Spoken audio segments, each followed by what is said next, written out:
11-ийн талаар анх Библийн Эхлэл номонд дурдсан байдаг. 14-р бүлэг дээр Авраам хамгийн дээд бурхны дахилч Мелхизедекээс ивэлийг авч Авраам дайснуудаас өөрийн бараа таваарыг эргүүлэн авсны дараа Авраам түнд бүх юмнаас 11-ийг өгч байсан талаар гардаг. Энэ үйлдэлээр Авраам өөрийн талархлаа мөн үнэнч байдлаа эзэнд харуулж байгаа юм. 11-ийг өргөхөөс өмнө бид Авраам, Мелхизедек хоёрын түүхээс чухал үнийг суралцж болно. 1-р 11-ийг өргөхөөс өмнө ивэл ирдэг.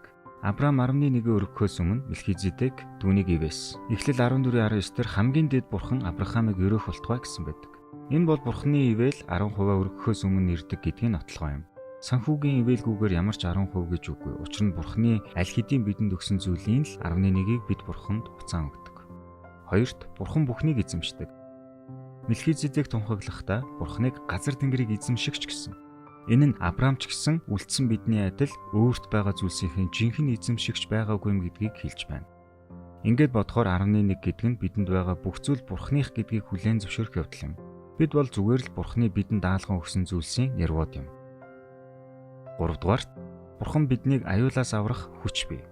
Мелхизедек Авраамд бурхан та нарын дайсныг гарт чинь тушаасан гэдгийг сануулдаг. Авраамын ялалтууд нь түүний байлдааны чадвараас биш, харин бурхны оролцоо байсан учраас юм. Бид шаббат өдөр бурханд мөргөж 11 болон өргөлөө буцааж өгөхдөө бурхан бидэнд энэ 7 хоногийн турш эсвэл энэ сарын турш бидэнд ялалтыг өгсөн гэдгийг батлан харуулж буй үйлдэл юм. Тэнгэрийн өгөөмөр бурхныг дуудаж буй хүмүүс шаббатыг сахиж 11 болон хандив өргөснөөр түүнд үнэнч байдлаа харуулж буй тэмдэг юм. Биднийг үргэлж ивэж байдаг бурхан биднийг өөртөөгөө адил өгөөмөр бас бусдыг ивэдэг байхыг хүсэж байна.